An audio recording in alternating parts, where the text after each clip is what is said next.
Hello students, so we are continuing in gas 103 beginners combination. So in this lecture we are starting some practical problems which I have taken from study material or past examination questions of ICAI. So let us start one by one. So first one we have problem number 1. So in this question you can see data given is companies A and B operate in the telecom industry and both entities are operating entities. Company A acquires B by issuing 10 of its equity shares for every one share held in company B. Such issue of shares would comprise 60% of the issued share capital of the combined entity. Post acquisition का management of company B would manage the operation of the combined entity. So we have to find out who is the acquirer in this case. तो आप देखिए आपको data mention किया है. So company A, so it has acquired company B.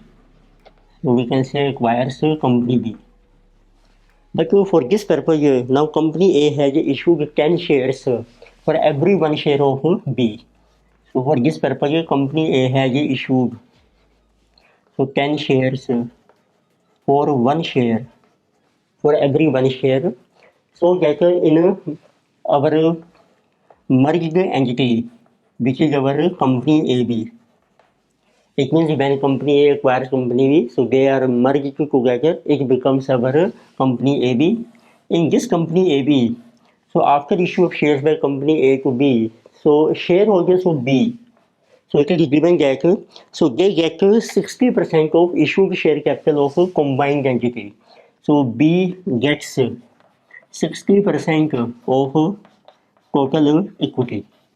So it means so A company already has equity and its percentage equity in company AB. So it will be remaining 40%. And further it is also given that in this case, so after combination, so now management of company B will manage the operations of the combined entity.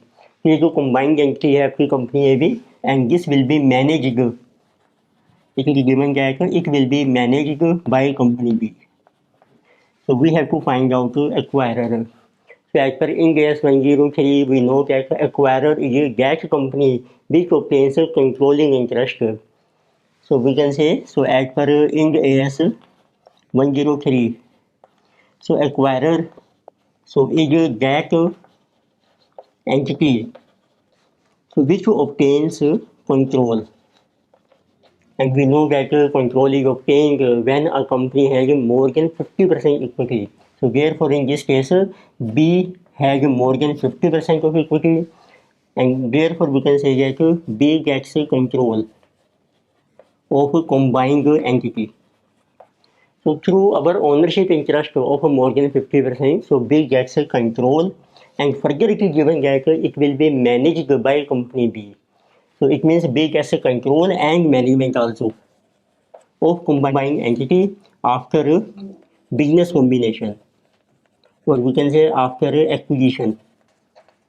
For in this case, so company B is the acquirer. अगर आप देखेंगे legally point of view से company ए acquirer है इसमें, but from accounting point of view so company B will be considered as a acquirer as per Ind AS 103. So next let us see problem number 2. So in this question it is given Bima Limited acquired 65% of shares on 1st June of current year in Nafa Limited, which is engaged in production of components of machinery. Nafa Limited has 1 lakh equity shares of ₹10 each. Quoted market price of share of Nafa Limited was ₹12 on the date of acquisition. The fair value of Nafa Limited net identifiable assets on 1st June was ₹80 lakhs. Bima Limited paid ₹50 lakh in cash and issued 50,000 equity shares as purchase consideration on date of acquisition. The quoted market price of share of Bima Limited on date of issue of shares was ₹25 per share. So Bima Limited also agrees to pay additional consideration of 15 lakh if the cumulative profit earned by Nafa Limited exceeds ₹1 crore over the next 3 years. On date of acquisition, Nafa Limited assessed and determined that it is considered probable that extra consideration will be paid, and fair value of this consideration on date of acquisition is ₹9,80,000. Nafa Limited incurred 1,50,000 in relation to acquisition, so these are acquisition costs, and it measures non-controlling interest at a fair value. So how will the acquisition of Nafa Limited be accounted by Bima Limited under Ind AS 103 and pass on necessary journal entries? ये को main question है जिससे related calculation of purchase consideration and calculation of non controlling interest and any goodwill और capital reserve, और फिर आपने उसकी entry भी पास करनी है। तो लेकर से डाटा दिया है आपको, देखो बीमा लिमिटेड जो है एक कंपनी, उसने एक्वायर किए हैं 65% ऑफ शेयर्स, एक एक्वायर से 65% इक्विटी ऑफ नफा limited, and this is on 1 June of current financial year, ये आपको मेंशन किया है। यानी कि गिवन नफा लिमिटेड जो है इसके जो शेयर्स हैं, एक है जो 1 lakh shares of ₹10 each, and out of this now 65% are acquired by Bima limited. अब आपको मेंशन किया है मार्केट प्राइस है शेयर का, तो market price of this share on date of acquisition this is ₹12, so MPS is market price per share, and fair value Nafa limited identifiable assets है, और इस नफा लिमिटेड की आपको नेट एसेट्स भी मेंशन की हैं। Identifiable assets as on this date this is ₹80 lakh, this is given to us. Then Bima limited paid 50 lakh in cash and 50,000 shares. अब आपने मेंशन किया है कि बीमा लिमिटेड ने जो पेमेंट की है this is consideration, we are making payment in cash and shares. तो कैश आपने देखो पे किया है 50 लाख, तो दिस इज ₹50 लाख, और एक आपने शेयर्स इशू किए हैं 50,000 शेयर्स।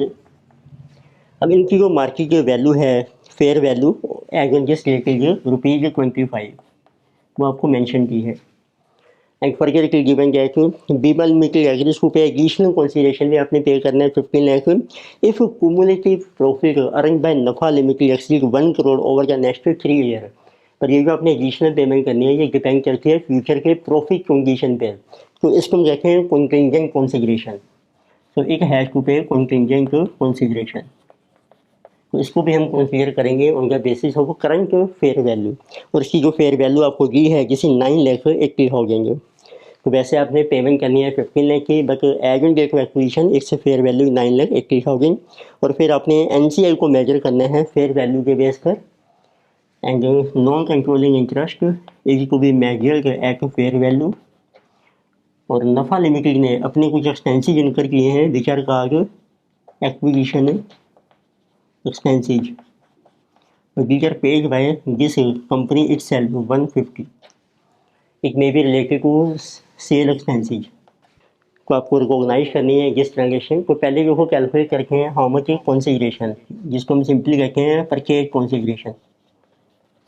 तो इसकी जो पेमेंट हम कुछ कैश में कर रहे हैं जैसे 50 लाख रुपीज़, अमाउंट्स हैं आपके रुपीज़ में जिसे 50 लाख, फिर आपने शेयर्स इशू किए हैं 50,000 शेयर हम इशू कर रहे हैं, और उसका प्राइस है आपका current price 25, this is 12,50,000, and then we are making payment of contingent consideration.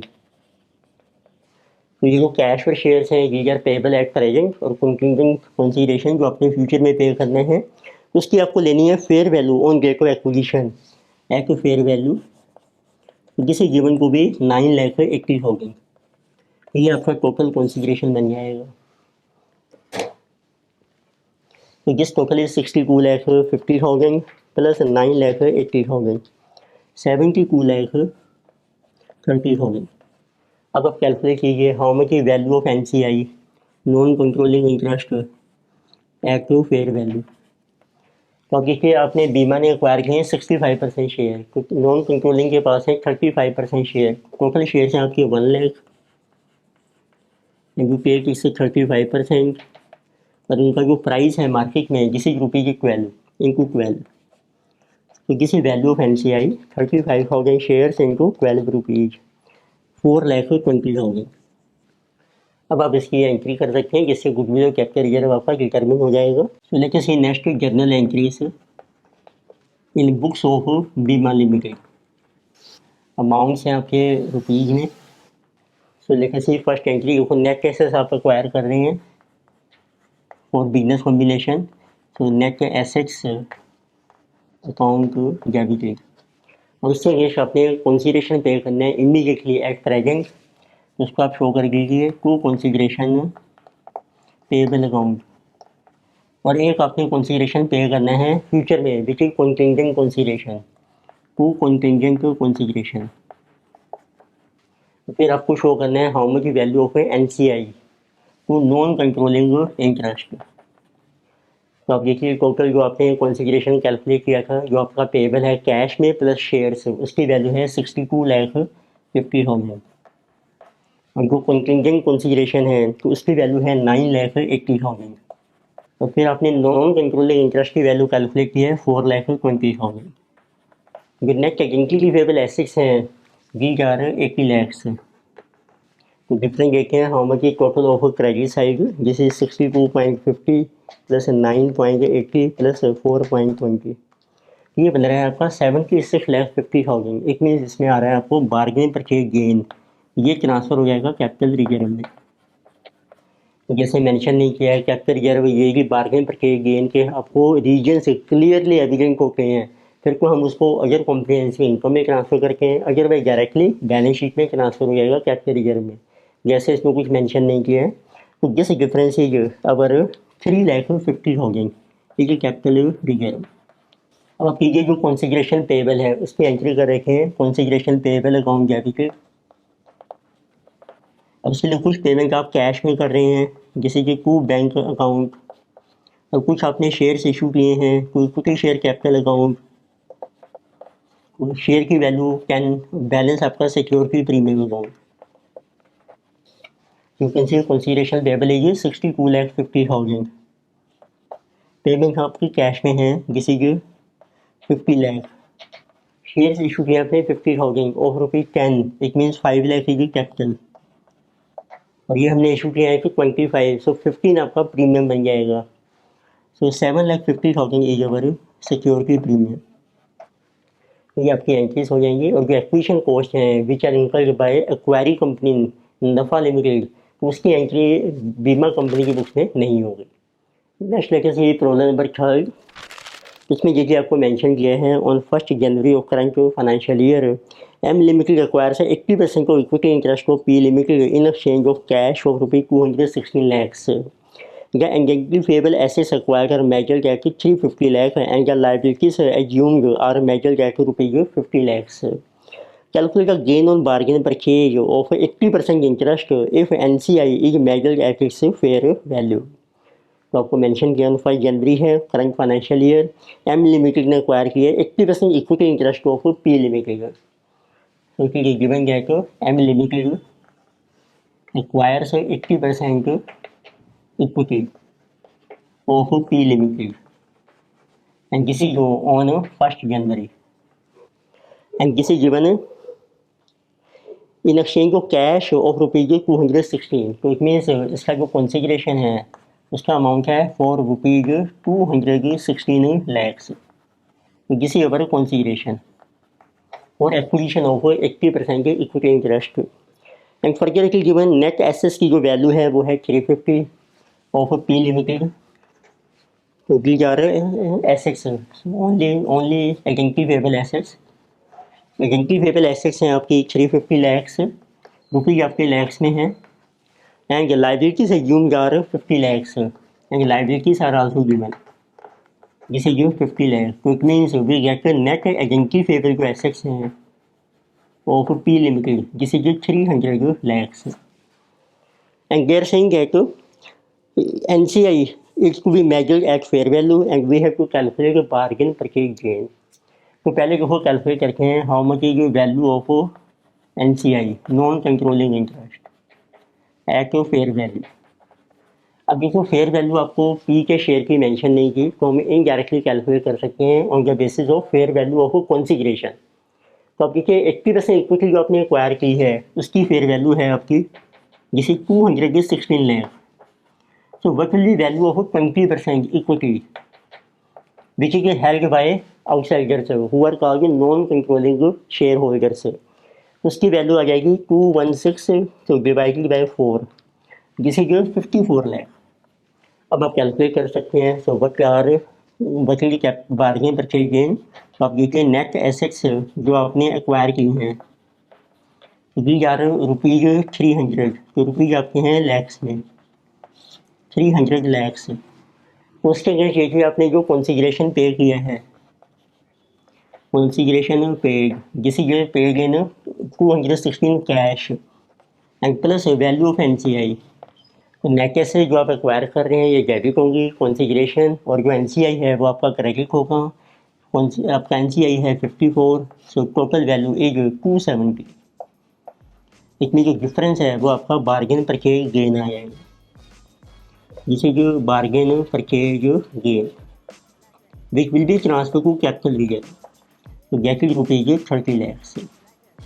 इसके आप अकाउंट की एंट्री कर सकते हैं। Books for M limited that will be so sundry assets account debited. Assets आपने एक्वायर किए हैं 350 लाख। टू सन्ट्री लाइबिलिटीज़ जो अपनी लाइबिलिटीज एक्वायर की हैं 50 लैक्स। टू कॉन्सिग्रेशन और एक्विजिशन ऑफ बिजनेस जिसे गिव अबर 216 lakh. To NCI non controlling interest जिसकी वैल्यू है आपकी 54। डिफरेंस ये ट्रांसफर टू कैपिटल रीजन जिसे बार्गेन परचेज गेन जिसे कमिंग 30 लैख। इस लेक्चर में हमने डिस्कस की कुछ examination problems of business combination इन गैस 103। फर्दर प्रॉब्लम्स कंटिन्यू करेंगे नेक्स्ट लेक्चर में। वीडियो आपको अच्छी लगती है तो सब्सक्राइब कीजिए, रिकमेंड कीजिए, शेयर कीजिए। Thank you.